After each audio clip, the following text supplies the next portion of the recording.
अब हम ये देखते हैं कि सिलेंडर का curve surface area, total surface area और सिलेंडर का वॉल्यूम क्या होता है, इसको समझते हैं। सिलेंडर का curve surface area, total surface area TSA and volume. पर किस प्रकार से curve surface area, total surface area और वॉल्यूम जनरेट होता है ये देखेंगे। फिर उसके बाद में हम फार्मूले को कैसे याद रख सकते हैं इसको समझेंगे। सिलेंडर को समझने से पहले हमें सर्कल को समझना है कि सर्कल क्या होता है। एक कलेक्शन ऑफ इनफाइनाइट पॉइंट्स, हम 8th क्लास से इसकी डेफिनेशन पढ़ते आ रहे हैं। Collection of infinite point which are equal distance from a fix point.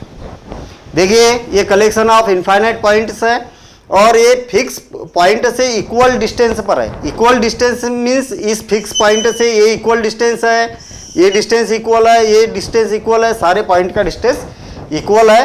तो ये कलेक्शन ऑफ इनफाइनाइट पॉइंट्स क्या बनेंगे, सर्कल बनेंगे। तो इसको हम क्या बोलेंगे, सर्कल बोलेंगे सर्कल। और ये इसका सेंटर होता है वो। और सर्कल के बारे में और भी ज़्यादा डिटेल हमने एरिया रिलेटेड टू सर्कल में पढ़ा है।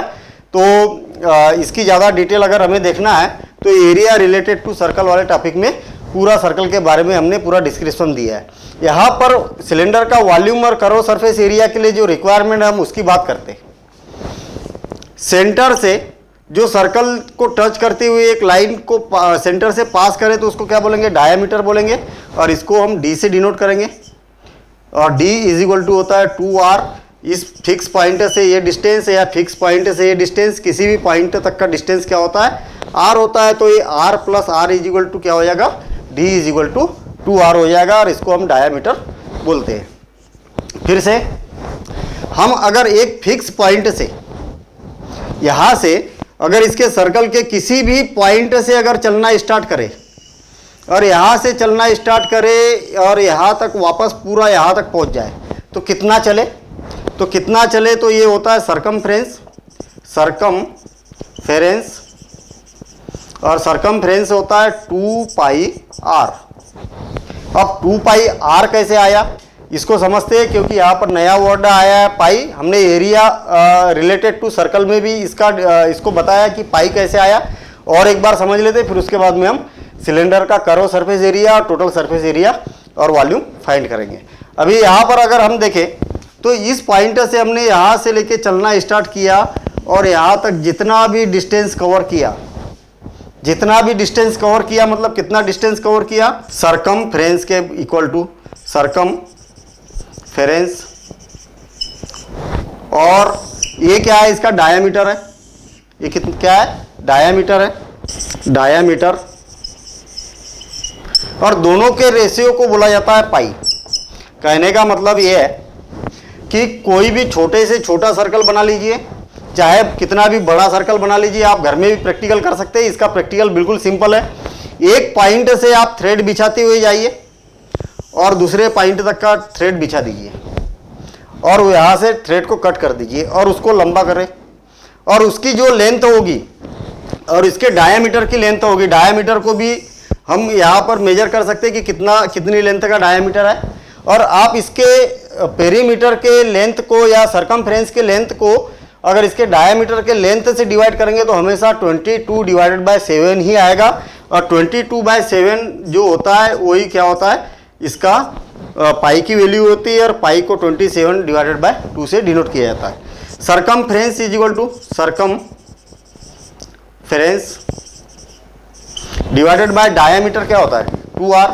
तो यहाँ पर मैं 2R लिख देता हूँ और 2R का क्रॉस मल्टीप्लिकेशन करेंगे। देखिए 2R का इधर क्रॉस मल्टीप्लिकेशन किया तो क्या हो गया, 2πr। दोनों का मल्टीप्लिकेशन करेंगे तो सरकमफ्रेंस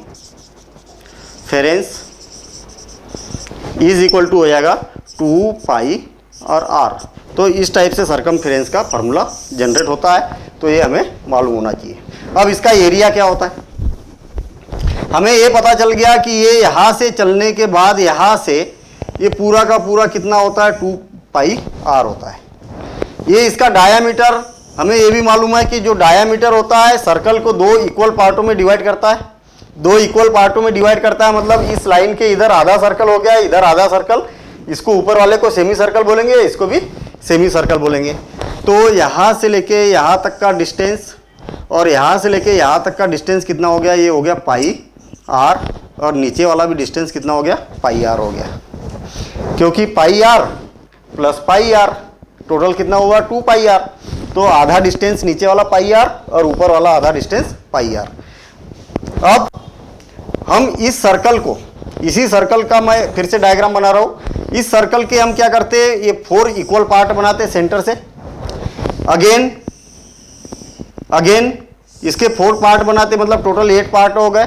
अगेन इसके पार्ट बनाते 16 पार्ट बना देते। देखिए मैंने इक्वल 16 पार्ट बना दिए इसके, ये इक्वल 16 पार्ट बना दिए। और इसके एक एक पार्ट को डबल डबल करेंगे तो 32 पार्ट हो जाएंगे। 32 को और डबल करेंगे तो 32 को तो 64 हो जाएंगे, 128। इस टाइप से पार्ट बढ़ाते जाएंगे, हम छोटे छोटे पार्ट बना देते हैं। अभी केवल 16 पार्ट के लिए हम समझते हैं इसको। ये देखिए जो डायामीटर था, पार्टीशन था, इधर कर दिया मैंने। इसका नाम दे देता हूँ मैं 1 2 3 4 5 6 7 8 9 10 11 12 13 14 15 16। अब हम क्या करते हैं, इस सारे पार्टों को कट कर देते। ये देखिए जहाँ जहाँ से लाइनें हैं वो पूरा कट कर देते, तो अपने पास में बहुत सारे इस टाइप के, ये ट्राइंगल टाइप के बहुत सारे पार्ट मिलेंगे। कितने पार्ट मिलेंगे, 16 पार्ट। तो सबको कट करने के बाद में हम क्या करते हैं, इस 16 पार्ट को इस टाइप से एक स्क्वायर बनाते हैं। इसका और कैसे बनाएंगे, देखिए एक ट्राइंगल रखा, फिर दूसरा उल्टा ट्राइंगल रखा, फिर उल्टा ट्राइंगल रखा, 1 2 4 5 6 7 8 9 10 11 12 13 14 और 15 और ये 16। देखिए पूरे 16 पार्टों को मैंने अरेंज कर दिया। यहाँ थोड़ा सा यहाँ पर एक कर्व बनेगा, इस टाइप का कर्व बनेगा। क्यों, क्योंकि हम सर्कल से कट कर रहे हैं ना, तो ऐसे क्या बनेंगे यहाँ पर, एग्जैक्ट इसका नहीं बनेगा। अच्छा 16 को और 32 पार्टों में डिवाइड करेंगे तो ये कर्व और छोटा बनेगा, फिर और बड़े बनेंगे तो ये क्या होगा, कर्व छोटा छोटा बनते जाएगा। एक टाइम ऐसा आएगा कि लगभग वो स्ट्रेट लाइन के जैसा हो जाएगा। और हम ज़्यादा अगर पार्ट बनाते तो ये क्या बनेगी, एक स्ट्रेट लाइन टाइप का ये बन जाएगा। हम इसको कंसीडर कर सकते हैं कि ये क्या बन गया, या अच्छा। अब यहाँ पर देखिए ना कि ये 1 2 3 4 5 6 7 8 और ये 9 10 11 12 13 14 15 और ये 16। 1 2 3 4 5 6 7 8, 1 से लेके 8 तक का जो डिस्टेंस है वो कितना है, टोटल तो 2 पाई आर है। तो ये 1 से लेके 8 तक का डिस्टेंस कितना है, पाई आर है ना, उसका हाफ हो जाएगा ना, यहाँ से लेके यहाँ तक पाई आर, तो इसको हम बोलेंगे पाई आर। और ये भी क्या हो जाएगा, पाई आर हो जाएगा। ये क्या हो गई, लेंथ हो गई। लेंथ कितनी है इसकी, पाई आर है। अच्छा ये वाली जो लाइन है ये क्या है, इसके रेडियस है ना, ये क्या है, सारे रेडियस है। तो इसका मतलब ये क्या बन जाएगा, इसका रेडियस बनेगा, ये भी रेडियस बनेगा।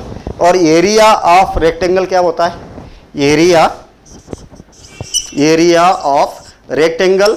और रेक्टेंगल ये वाला एरिया और ये वाला एरिया तो इक्वल ही है ना।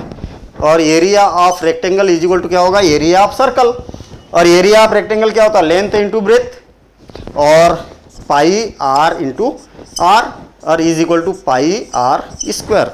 तो area of circle is equal to हो जाएगा पाई आर स्क्वायर। मैं इसलिए बता रहा हूँ कि ये सारे फार्मूले 8th क्लास में पढ़ चुके हैं, 8th 9th और 10th में भी पढ़ना है।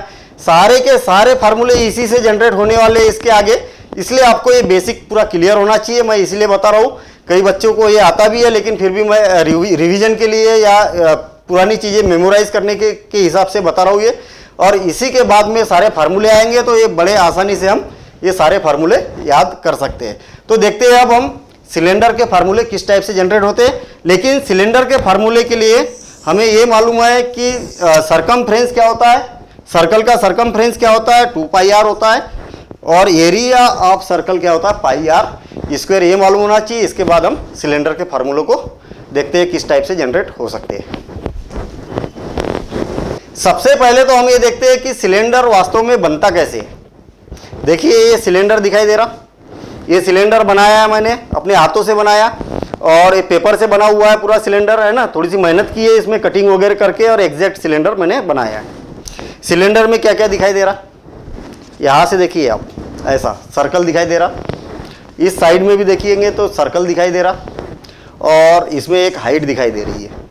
इसीलिए मैंने सर्कल की बात पहले कर ली है कि कहीं आपके दिमाग में ये ना हो कि ये सर्कल का एरिया क्या होता है, पेरीमीटर क्या होता है, सर्कमफ्रेंस क्या होता है, ये सारी बातें हमें इसकी ऑलरेडी मालूम है। यहाँ पर नई चीज़ क्या आई है, इसकी हाइट आ गई। कहने का मतलब एक सर्कल के ऊपर ऐसे बहुत सारे सर्कल रख दीजिए तो ये ऐसा सिलेंडर बनेगा, एक बेंगल के ऊपर बहुत सारी बेंगल रख दीजिए तो इस टाइप का एक सिलेंडर बनेगा।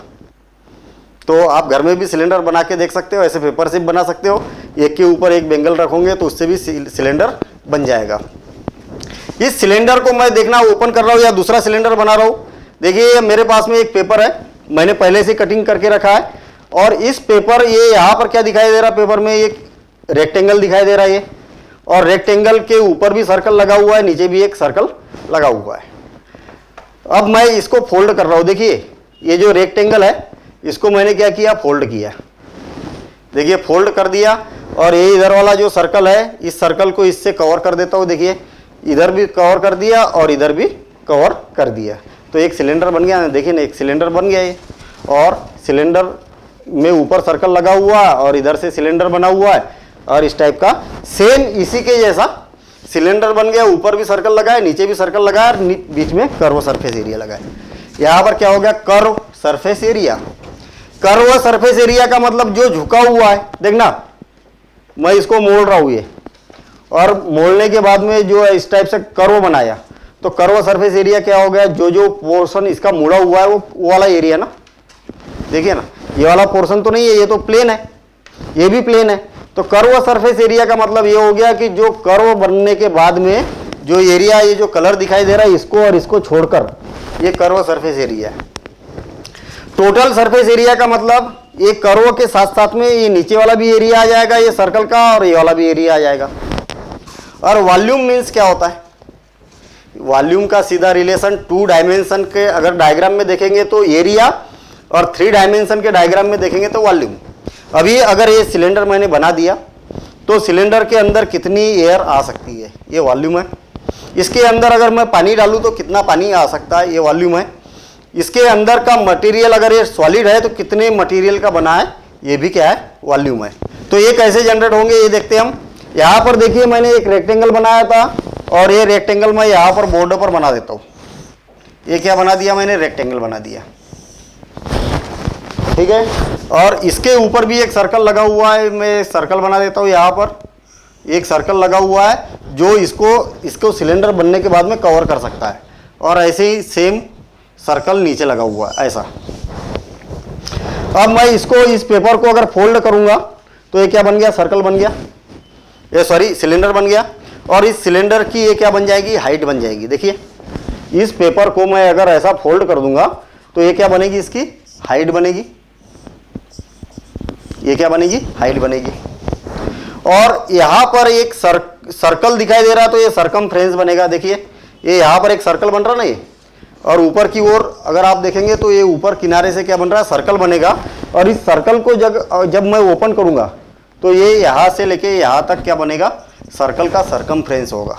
देखिए ना, सर्कल है, सर्कमफ्रेंस किसको बोलते हैं अभी जस्ट तो बताया मैंने।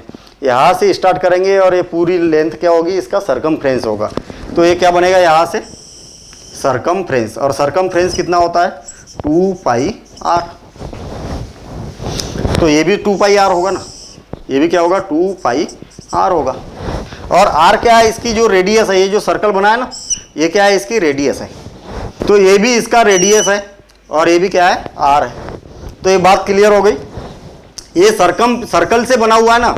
देखिए ना, हम अगर इस सर्कल को ओपन करते हैं, इस सर्कल को यहाँ से ओपन करते तो ये वाला पॉइंट यहाँ पहुँच जाएगा, और ये वाला पॉइंट यहाँ पहुँच जाएगा। ऐसे ये वाला पॉइंट यहाँ पहुँच जाएगा, यहाँ पहुँच जाएगा ये पॉइंट। तो इसी सर्कल से ये लेंथ बनी हुई है। तो ये क्या हो गया, 2πr हो गई लेंथ, ये भी 2πr हो गई, ये वाला h हो गया। तो इसका एरिया कितना हुआ, ये वाला जो एरिया है वो कितना एरिया हुआ, 2πr, मतलब लेंथ इंटू ब्रेथ। और लेंथ कितनी है, 2πr है, और इसकी ब्रेथ कितनी है, h है। इस रेक्टेंगल का एरिया 2πr h। तो देखिए ना, कर्व सरफेस एरिया की बात की जाती है तो कर्व सरफेस एरिया यही तो है ना, इसी को फोल्ड किया तब कर्व सरफेस एरिया बना, जिसको हम मोड़ते हैं वही क्या बनता है, कर्व सरफेस एरिया। और कर्व सरफेस एरिया क्या आ गया, 2 pi R H, 2 pi R H. तो याद रहे कि कर्व सरफेस एरिया इसका 2 पाई आर होता है, 2 पाई आर एच होता है किसका, सिलेंडर का। दूसरा तरीका, इस सर्कल का सरकमफ्रेंस कितना है, यहां से लेके यहां तक कितना है, 2 पाई आर, और इतनी एच तक है, ये पूरी हाइट तक है तो 2 पाई आर एच। तो कर्व सरफेस एरिया क्या हो गया, 2 पाई आर एच हो गया। अब टोटल सरफेस एरिया की बात करते हैं। अभी हमने ये अंदर वाला एरिया निकाला है, अब इस सर्कल का टोटल सरफेस एरिया का मतलब क्या हो गया कि ये कर्व सरफेस एरिया तो रहेगा ही रहेगा, लेकिन ये इसका जो कवर है ना, इसको भी बंद करना है और इधर वाले भी कवर को बंद करना है। तो इसका मतलब ये हो गया कि इसका भी एरिया निकालना पड़ेगा और इसका भी एरिया को इसमें ऐड करना पड़ेगा, तब तो बनेगा ना टोटल सरफेस एरिया। और टोटल सरफेस एरिया में बनेगा पाई आर स्क्वायर। इसका एरिया क्या होता है सर्कल का, अभी प्रूफ किया हमने, पाई आर स्क्वायर। और ऐसे कितने सर्कल है, 2 सर्कल है तो 2 पाई आर स्क्वायर। अच्छा, इसमें से 2 पाई आर कॉमन निकल रहा, 2 पाई आर कॉमन निकल रहा, तो यहाँ क्या बचा, यहाँ आर बचा और यहाँ एच बचा। तो एच प्लस आर या आर प्लस एच हो जाएगा, दोनों में से कॉमन निकला, तो ये बनेगा total surface area 2 pi R और आर प्लस एच। अब वॉल्यूम की बात करते हैं हम कि वॉल्यूम कैसे निकाला जा सकता है। देखिए, वॉल्यूम का मतलब ये है कि सर्कल का नीचे वाला एरिया कितना है। वॉल्यूम कैसे, जैसे अगर कोई सिलेंडर है, ये सिलेंडर बना दिया मैंने, ये सिलेंडर बना दिया और सिलेंडर में कितना वाटर आ सकता है, तो वाटर किसके ऊपर भरेंगे भाई, वाटर तो इसी के ऊपर डालेंगे ना। या हम कोई अगर एयर रखेंगे, इसमें एयर भरेंगे तो एयर भी तो इसी के ऊपर आएगी, या कोई अनाज भरेंगे तो अनाज भी इसी के ऊपर रखते हुए आएगा। तो इस एरिया के ऊपर रखते हुए जा रहे हैं हम, तो इसका एरिया कितना होता है, इसका एरिया होता है पाई आर स्क्वायर। और कितने हाइट तक रखते जा रहे हैं, एच हाइट तक रख रहे हैं, तो ये क्या बनेगा, एच का मल्टीप्लिकेशन कर देंगे हम, तो ये क्या बन जाएगा, इसका वॉल्यूम बन जाएगा। तो जो मैंने बताया था कि वॉल्यूम जो होता है 3 डायमेंशन में वर्ड यूज़ किया जाता है, और 2 डायमेंशन में वॉल्यूम से रिलेटेड कौन सा वर्ड है, एरिया है। तो यहाँ पर क्या है, एरिया से में अगर हम इसके हाइट का मल्टीप्लिकेशन करेंगे तो वॉल्यूम बन जाएगा, और वॉल्यूम का फार्मूला बनेगा पाई आर स्क्वायर एच। और पाई आर स्क्वायर एच का फार्मूला कैसे बना कि सर्कल का एरिया और इसके एरिया में मल्टीप्लिकेशन किया हमने हाइट का, तो ये वॉल्यूम बन गया। तो अब देखते हैं हम कोन, और कोन का वॉल्यूम, कोन का कर्व सरफेस एरिया, कोन का टोटल सरफेस एरिया किस टाइप से जनरेट होता है, और उसके बाद में देखेंगे हम स्फेयर का कर्व सरफेस एरिया और स्फेयर का वॉल्यूम किस टाइप से जनरेट